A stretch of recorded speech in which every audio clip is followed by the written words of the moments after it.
కార్యక్రమాన్ని అర్చక స్వాములు మంజోక్త్రం కల్పజిత్వా సుగంధనానులిప్య తండులోపరినిధాయ అర్యమణం సోమం రాజామిద్భ్యాం మంత్రాభ్యామిభిమంత్రియ ఓం అర్యమణం బృహస్పతిమింద్రం దానాయ చోదయ వాచం విష్ణుగుం సరస్వతీకుం సవితారం చ వాజినం సోమభగం రాజాం వరుణభద్రమన్వారభామహే ఆదిత్యాను విష్ణుగుం సూర్యం బ్రహ్మాణం చ బృహస్పతిం యోత్రాధిదేవతాజై శ్రీ మహాలక్ష్మ్యై నమః ఆవాహయామి ఓం ఐం హ్రీం శ్రీం త్రిజై నమః విష్ణోరారమతేతమంత్రేణ ప్రతిధరమభిమంత్రియ ఓం విష్ణోరారమసే విష్ణో పృష్ఠమస విష్ణోస్నేత్రే స్థో విష్ణోస్యోరస విష్ణోర్ధ్రువమస వైష్ణవమస విష్ణవే త్వాేతమంత్రేణ యజ్ఞోపవేతమంత్రియ ఓం గంధద్వారాంగురాధర్షాన్ నిత్యవిష్టాంగరీషీం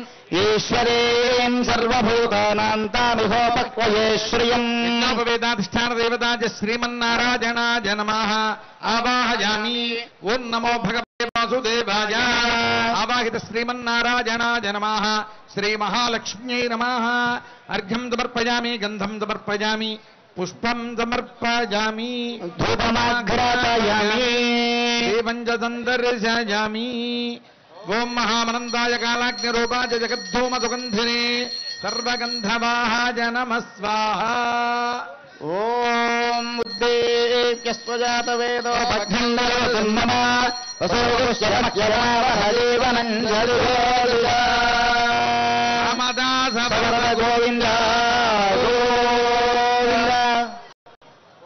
ధూపదీపానంతరం శుద్ధాత్మనీయం సమర్పయామి పుష్పైః పూజయామి ఓం కేశవాయ నమో నారాయణాయ మాధవాయ గోవిందాయ నమః ఓం విష్ణవే నమః ఓం మధుసూదనాయ నమః ఓం త్రివిక్రమాయ నమః ఓం వామనాయ నమః శ్రీధరాయ నమః ఋషికేశాయ నమః పద్మనాభాయ నమః ఓం దామోదరాయ నమః వాసుదేవాయ నమః ఓం సంకర్షణాయ నమః ప్రద్యుమ్నాయ నమః అనిరుద్ధాయ పురుషోత్తమాయ నమః దోక్షాయ నరసింహాయ నమః అచ్యుతాయ నమః ఓం జనార్దనాయ నమః ఓం ఉపేంద్రాయ నమః హరయే నమః శ్రీకృష్ణాయ నమః ఓం శ్రీం శ్రీజై నమః ఓం భూం భూమ్యై నమః ఓం నీం నీలయే నమః ఆవాహిత శ్రీమన్నారాయణాయ నమః శ్రీ మహాలక్ష్మ్యై నమః ఫలనివేదనం సమర్పయామి ఓం భోక్ష్యాపరిహిత్య నివేద్య ఓం ఓం ఓం హం హం హం ఇదమిదమిదం గృహాణ స్వాహ తాంబూలం సమర్పయామి సువర్ణ దివ్య మంత్ర పుష్పం సమర్పయామి యథాస్థానం ప్రతిష్ఠా ప్రమూర్తేశ్వరవాసాదయాసాదయ క్షమస్వ తదా వందే రాజేత మంత్రేణ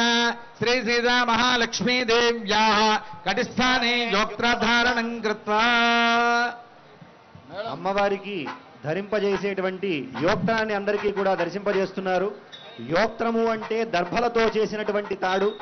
ఈ దర్భలతో చేసినటువంటి తాడుని అమ్మవారి యొక్క కటిస్థానంలో కట్టడం జరుగుతుంది. దేనికి కడతారయ్యా అంటే సాధారణంగా వివాహం చేసుకునేది దేనికోసమయ్యా అంటే వంశాభివృద్ధి కోసం.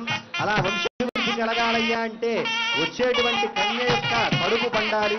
అదిగోండి గర్భమైనటువంటి దోషాలు ఏమైనా ఉంటే అవి తొలగిపోవడం కోసం ఈ యోక్త్ర ధారణ అనేటువంటి కార్యక్రమాన్ని నిర్వహిస్తారు.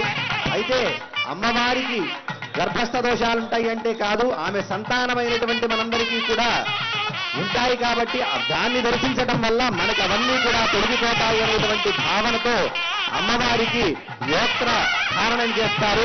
అలా ధరింపజేసేటువంటి యోక్త్ర ధారణని 4 వైపులా కూడా చూపిస్తున్నారు అర్చక స్వాములు. అలా చూపించినటువంటి యోక్త్రాన్ని అమ్మవారికి దర్శింపజేస్తున్నారు. దాన్ని దర్శించండి.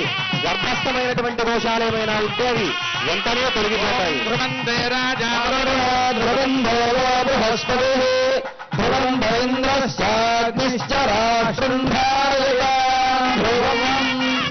యోగ్రధారణముహూర్తోహుర్తోహుత్యతి భవంతో మహాంతేను గృహంతు యోగ్రధారణముహూర్తోహుర్తో శ్రీజగదాంబదేః అనంతరాశ్రమ సిద్ధ్యర్థం ద్వితీయోపవేతధారణం కరిష్యే.